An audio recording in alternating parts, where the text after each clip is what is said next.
नमस्कार दोस्तों, कैसे हैं आप लोग। उम्मीद है आप सभी अच्छे होंगे। उत्तर प्रदेश में राजनीतिक घटनाक्रम तेजी से बदल रहा है। एक तरफ तो स्मार्ट मीटर को लेकर हंगामा मचा हुआ है, लोग सड़कों पर उतरे हुए हैं, तो दूसरी तरफ विपक्ष यानी कि अखिलेश यादव सीधे तौर पर दोनों डिप्टी सीएम से मजे ले रहे हैं, जिससे पूरी भारतीय जनता पार्टी बौखलाई हुई है। कहीं ना कहीं जो रिएक्शंस निकलकर सामने आ रहे हैं उससे तो यही लग रहा है। करेंगे बात। केपी मलिक जी वशपतकार हमारे साथ जुड़े हैं। सर, बहुत बहुत स्वागत है आपका। बहुत बहुत धन्यवाद हिमांशु जी, आपका भी और आपके दर्शकों का भी।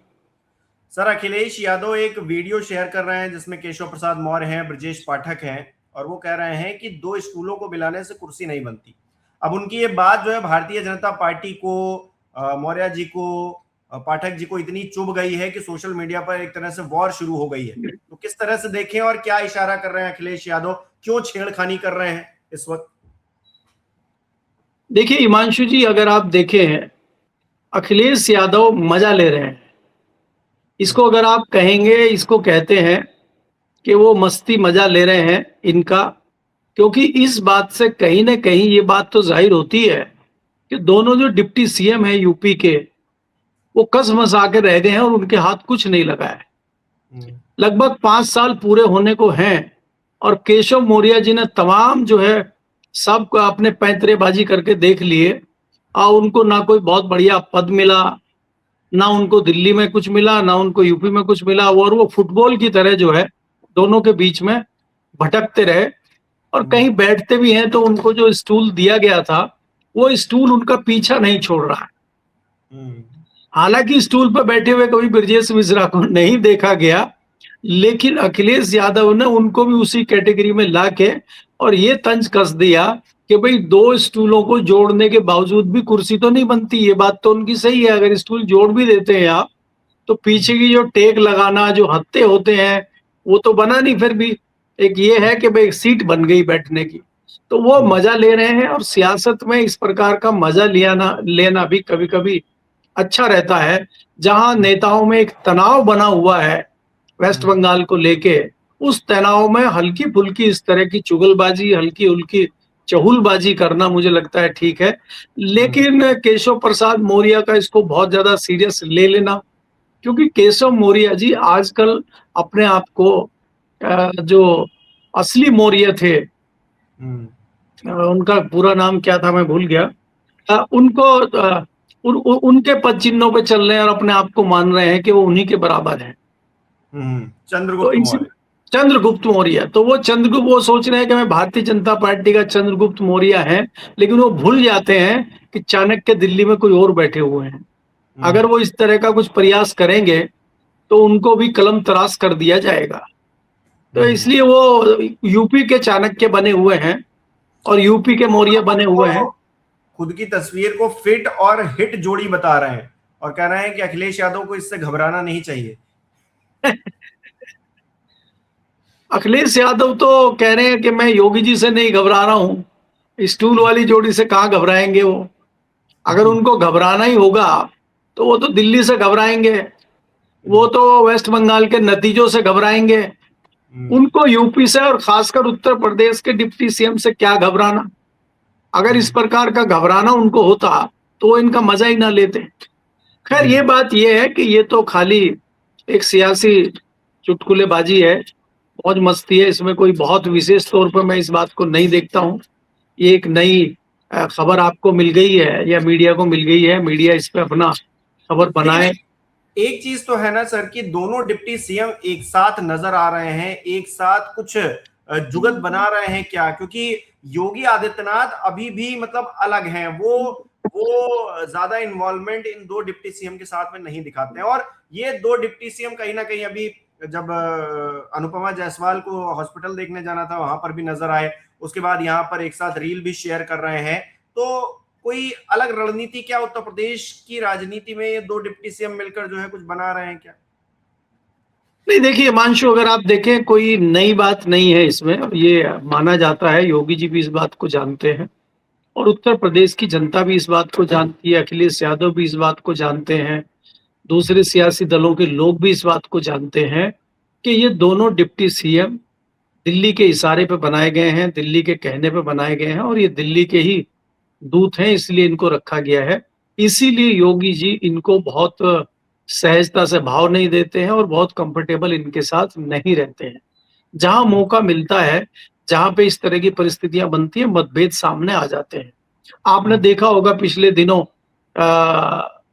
नोएडा में एक बड़े हॉस्पिटल का उद्घाटन हुआ था और वहाँ पे deputy CM Brajesh Pathak health minister होने के नाते भी उस मंच पे उपलब्ध थे, लेकिन कहीं भी किसी पोस्टर में, किसी खबर में ब्रजेश पाठक का नाम नहीं था। तो इस तरह से योगी जी समय-समय पे इनको इस तरह से इग्नोर करते रहते हैं और जानबूझ के भी कई जगह इस तरह से इग्नोर करने की खबरें लगातार आती रहती हैं। और ये सियासत में इस तरह की चीजें चलती हैं, इस तरह की गुटबाजी चलती है और वो किसी भी पार्टी में चलती है। भारतीय जनता पार्टी लंबे समय से सत्ता में है, भारतीय जनता पार्टी आज बड़ा दल है, तो उसमें ये स्वाभाविक है इस तरह से होना। ये तो किसी छोटी पार्टी में आप देखेंगे उसमें भी होता है। जब समाजवादी पार्टी की सरकार उत्तर प्रदेश में थी, तो तमाम खेमेबाजी उत्तर प्रदेश में देखते थे। एक मुलायम सिंह का ग्रुप था, एक शिवपाल का ग्रुप था, एक अखिलेश का ग्रुप था। तो अगर एक क्षेत्रीय पार्टी में 4 ग्रुप हो सकते हैं, तो भारतीय जनता पार्टी में केंद्र में और उत्तर प्रदेश में इस तरह की ग्रुपबाजी होना, इस तरह की धड़ेबाजी होना, मैं इसको कोई बहुत महत्वपूर्ण नहीं समझता हूँ। ये तो सियासत में चलता ही रहता है। अभी चुनाव आने वाले हैं, अगले साल के शुरुआत में उत्तर प्रदेश में चुनाव हैं, तो सब अपने आप को जो है तैयारी करने में लगे हुए हैं, अपना बेस बढ़ाने में लगे हुए हैं। किसी न किसी तरह से खबरों में बने रहें, चर्चा में बने रहें, ताकि जनता याद रखे, लोग उनको याद रखें। इस तरह की कोशिशें ये दोनों तरफ से होती हैं और उसमें चाहे अखिलेश यादव हों, चाहे ब्रजेश पाठक हों, चाहे केशव मौर्य हों, सत्ता पक्ष के हों या विपक्ष के हों, सब नेता अभी जो है तैयारी कर रहे हैं और 4 तारीख के बाद आपको ये तैयारी फुल फ्लैश दिखने लगेगी। सिर्फ इंतजार है वेस्ट बंगाल के चुनाव का। उनके परिणाम कुछ भी आए, वेस्ट बंगाल का रिजल्ट कुछ भी हो, उत्तर प्रदेश में 5 तारीख से राजनीति का घमासान शुरू हो जाएगा। अगर आप देखें, अगर वेस्ट बंगाल में ममता बनर्जी जीतती हैं, तो बहुत जल्दी आप अखिलेश यादव की एक बड़ी रैली देखेंगे।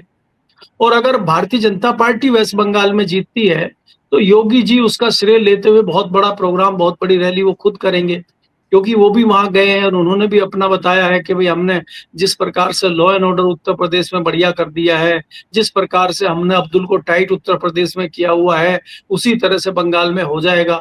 तो उनको ये लगेगा कि मेरे इस मैसेज ने वेस्ट बंगाल की सरकार बनाने में बड़ा सहयोग दिया है, तो इसको बम बम करने के लिए एक बड़ा प्रोग्राम, बड़ी रैली योगी जी उत्तर प्रदेश में करेंगे। और जैसा कि मैंने कहा, अगर वहां पर ममता बनर्जी की सरकार बनती है, तो योगी जी अखिलेश यादव इसका श्रेय लेते हुए और ये कहते हुए कि भारतीय जनता पार्टी वेस्ट बंगाल में हार गई है, भारतीय जनता पार्टी जो है विदाई की तरफ चल रही है, तो उसका श्रेय लेते हुए कहीं ना कहीं एज ए विपक्ष वो बड़ा प्रोग्राम और बड़ी रैली उत्तर प्रदेश में करते हुए आपको दिखाई देंगे। और उनका जो अभी प्रचार चल रहा है, उसमें बड़ी तेजी आप देखेंगे आने वाले समय में, मुझे ये लगता है। अच्छा सर, जिस तरह से उत्तर प्रदेश की राजनीति आगे बढ़ रही है, एक बहुत बड़ा मुद्दा है जो उभर कर सामने आ रहा है और वो मुद्दा स्मार्ट मीटर का है। लोग सड़कों पर मीटर को फेंक रहे हैं, उसकी बारात निकाल रहे हैं, तमाम तरह के रिएक्शन जो है सोशल मीडिया पर आ रहे हैं। अखिलेश यादव ने भी इस मामले को उठाया है। तो क्या ये एक ऐसा मामला होने वाला है जो कहीं ना कहीं सरकार के लिए गले की हड्डी बनने वाला है चुनाव में? क्योंकि आम जनता की नाराजगी अगर किसी मुद्दे पर है, परेशानी किसी मुद्दे पर है और उसका समाधान नहीं निकल पा रहा है, तो कहीं ना कहीं इसका असर चुनावी तौर पर देखा जाता है। तो क्या ये मुद्दा ऐसा है?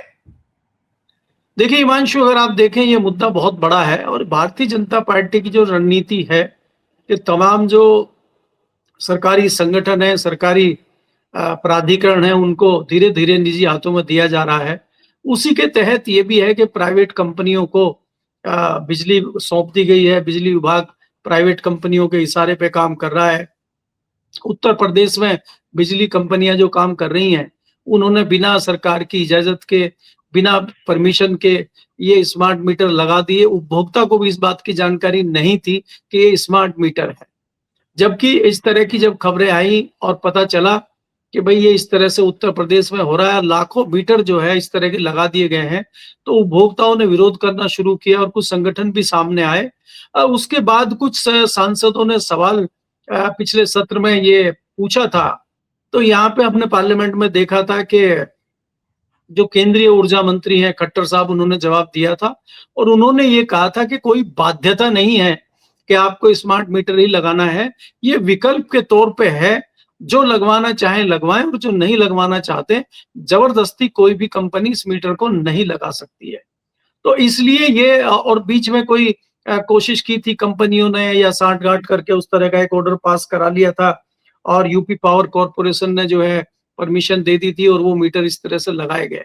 लेकिन उस पे भी ये हुआ कि परमिशन कैसे चुपचाप दे दी गई, तो फिर संशोधन हुआ कानून में और अभी आज की डेट में ये है कि कोर्ट ने भी ये कहा है कि आप इस तरीके से मीटर नहीं लगा सकते, उपभोक्ता के ऊपर जबरदस्ती आप नहीं थोप सकते। ये गड़बड़ी कहाँ से हो रही है, इस वक्त के लिए कौन जिम्मेदार है, ये देखना होगा। दूसरी बात, अगर आप उत्तर प्रदेश के पावर मिनिस्टर की बात करते हैं तो उनके पास तो ज्यादा कुछ बोलने को होता नहीं है। वो तो दो ही वर्ड मैंने उनको बोलते हुए देखा, या तो वो कहते हैं कि भाई ये आधुनिक तकनीक है, आधुनिक तकनीक है, बस आधुनिक तकनीक है, इससे आगे उनको कुछ नहीं पता है कि आधुनिक तकनीक क्या स्मार्ट मीटर की है या बिजली चोरी करने की है या उपभोक्ता को लूटने की है, इससे ज्यादा उनको पता नहीं है। अगर उनको कोई ज्यादा बोलता है, ज्यादा शिकायत करता है, वो जय श्री राम का नारा लगवाते हैं और निकल लेते हैं। तो इस प्रकार के जब मंत्री बैठेंगे तो फिर तो यही हाल उत्तर प्रदेश का होगा। लाखों मीटर लोगों ने तोड़ के फेंक दिए हैं, तो ये जताता है कि उपभोक्ता कितना परेशान है, कितना नाराज सरकार से है। अगर समय रहते उत्तर प्रदेश के मुख्यमंत्री योगी आदित्यनाथ इसका संज्ञान लेते हुए इस पर कोई कड़ा एक्शन लेते हैं तो मुझे लगता है कि ये मामला कुछ कंट्रोल में आ सकता है। अगर विपक्षी दल इसको मुद्दा बना के सड़कों पे उतरते हैं और सरकार बहुत जल्दी को संज्ञान नहीं लेती है तो आने वाले समय में ये बड़ा मुद्दा चुनाव में बन सकता है और इससे भारतीय जनता पार्टी की तत्कालीन सरकार को बड़ा नुकसान हो सकता है, मुझे ऐसा लगता है। अच्छा सर, क्योंकि हम जनता का जिक्र कर रहे हैं, उनके मुद्दों का जिक्र कर रहे हैं, तो अभी कॉमर्शियल गैस सिलेंडर के दाम बढ़े, 5 किलो वाला जो छोटू सिलेंडर आता है उसके दाम भी बढ़े। अब कहा जा रहा है घरेलू सिलेंडर के साथ साथ पेट्रोल और डीजल के दाम भी बढ़ना है।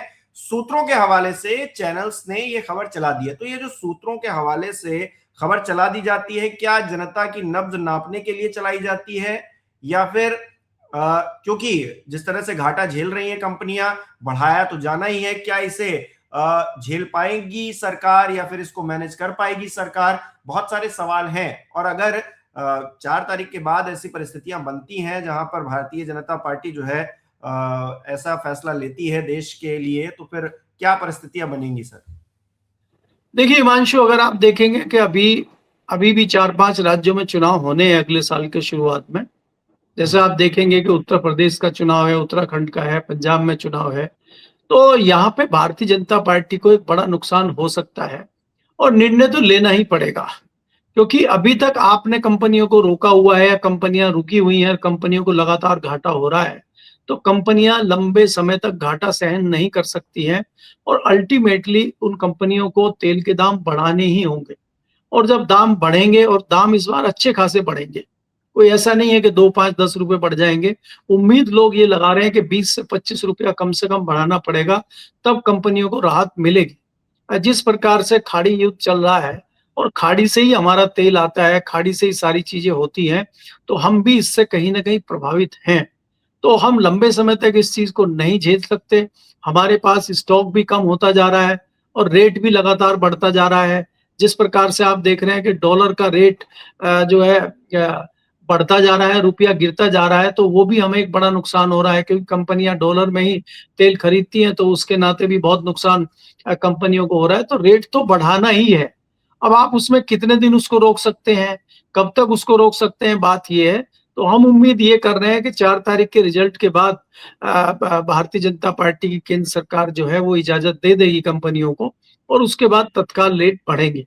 तत्काल रेट बढ़ेंगे तो जो महंगाई अभी है वो महंगाई भी तेजी से बढ़ेगी, क्योंकि गैस के सिलेंडर पे जिस प्रकार से 1000 रुपए बढ़े हैं उससे भी महंगाई बढ़ी है।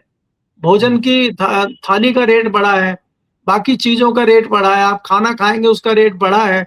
तो बाकी चीजों से जब पेट्रोल और डीजल के रेट बढ़ेंगे तो उसमें क्योंकि माल ढुलाई का मामला आता है, बाकी चीजों का मामला आता है और डीजल बहुत बहुत जगहों पे काम करता है, तो उस सारी चीजों को देखते हुए तत्काल महंगाई बढ़ने के आसार हैं। और सरकार उसमें इससे ज्यादा क्या कर लेगी कि सब्सिडी बढ़ा दे या बाकी चीजें कर दे, जितना कर सकती होगी करेगी, इससे ज्यादा मुझे नहीं लगता है। क्योंकि मैं देख रहा हूं कि पिछले दिनों ये भी सरकार की तरफ से एक आया है कि सरकार अभी किसानों को जागृत करेगी कि वो कम खाद डालें, कम केमिकल डालें। अब सरकार को याद आ गया है कि खाड़ी से कम तेल, कम खाद आ रही है, तो इसलिए उनको जो है जागृत किया जाए कि कम खाद डाला जाए फसलों में, ताकि उसकी और अनिवार्यता कम की जाए और उनके ऊपर जो उसका एक बोझ है किसानों के ऊपर खाद का, उसको कम किया जाए। सरकार इस ओर भी प्रयास कर रही है। तो सरकार को उसी नजर से देखा जा रहा है कि कहीं न कहीं वो खाड़ी युद्ध को देखते हुए और खाद की निर्भरता कम करने के लिए किसान को जागृत करने की कोशिश कर रही है। लेकिन किसान इतने दिन से खाद के ऊपर आधारित खेती कर रहा है, अब एकाएक वो बिना खाद के या कम खाद में कैसे खेती करेगा, ये भी सोचने वाली बात है। तो इसलिए मुझे लगता है कि सरकार को आने वाले समय में रेट बढ़ाने ही पड़ेंगे, बिना रेट बढ़ाए गुजारा होगा नहीं, और उसका रिएक्शन पब्लिक में तो आएगा ही। जी। अच्छा, एक चीज और, जब मैं कल ग्राउंड रिपोर्ट पर गया और मैंने देखा, लोगों से बातचीत की जो अपनी दुकान चला रहे हैं, वो कह रहे हैं सिलेंडर मिल ही नहीं रहा है। कॉमर्शियल गैस सिलेंडर की शॉर्टेज है देश के अंदर, लोगों को मिल ही नहीं रहा है, महंगा हो गया है, ये तो एक अलग मुद्दा है। अब तो वो खरीदने के बारे में भी सोचेंगे कि खरीदे, उनको जब अवेलेबिलिटी हो जाएगी तब भी वो नहीं खरीद पाएंगे, लेकिन अभी मिल ही नहीं रहा है। लोग कोयले पर या जैसे भी उनको चीजें मैनेज करनी है वो कर रहे हैं। तो पहला बड़ा सवाल तो ये है कि मिले तो, महंगा तो बाद में देखा जाएगा, जब मिल ही नहीं रहा है तो फिर क्या कर लेगा व्यापारी। देखिए हिमांशु, आपको ये देखना होगा कि जो घरों में गैस के सिलेंडर की सप्लाई है, जो रजिस्टर्ड उपभोक्ता हैं गैस के, उनको सप्लाई सुचारू रूप से रखने के लिए सरकार विशेष ध्यान दे रही है। क्योंकि अगर आप उनको सुचारू रूप से गैस नहीं देंगे तो वहां से ज्यादा हंगामा होगा। जो कॉमर्शियल गैस के उपभोक्ता हैं वो बहुत बड़ी संख्या में रजिस्टर नहीं है। जो रजिस्टर नहीं है उनको इस तरह की तकलीफ आ रही है कि उनको सिलेंडर नहीं मिल रहे हैं। जो रजिस्टर्ड ग्राहक हैं उनको बहुत ज्यादा तकलीफ नहीं हो रही, थोड़ी देरी जरूर हो सकती है कहीं किसी किसी इलाकों में, लेकिन सिलेंडर ना मिल रहे हो ऐसा नहीं है। लेकिन जो लोग रजिस्टर्ड नहीं है, जो उपभोक्ता नहीं है, उनको सिलेंडर मिलने में, चाहे वो निजी सिलेंडर हो, चाहे वो 5 किलो वाला सिलेंडर हो, चाहे वो कॉमर्शियल सिलेंडर हो, उनको तकलीफ जरूर हो रही है। अभी आप दिल्ली की बात करें या दिल्ली के आसपास के एरिया की बात करें, अभी ऐसी कोई तकलीफ कहीं नहीं देखी जा रही जहां सिलेंडर की ऐसी बात हो। जी। बहुत बहुत शुक्रिया सर हमारे साथ जुड़ने के लिए, तमाम बातचीत के लिए। हमारे दर्शक किस तरह से देख रहे हैं इन विषयों को कमेंट करके जरूर बताएं। इस वीडियो को लाइक करना, शेयर करना मत भूलिएगा। हमारे चैनल को सब्सक्राइब नहीं किया तो वो भी जरूर कीजिएगा। आप हमें सहयोग भी कर सकते हैं ज्वाइन बटन पर क्लिक करके। बहुत बहुत धन्यवाद।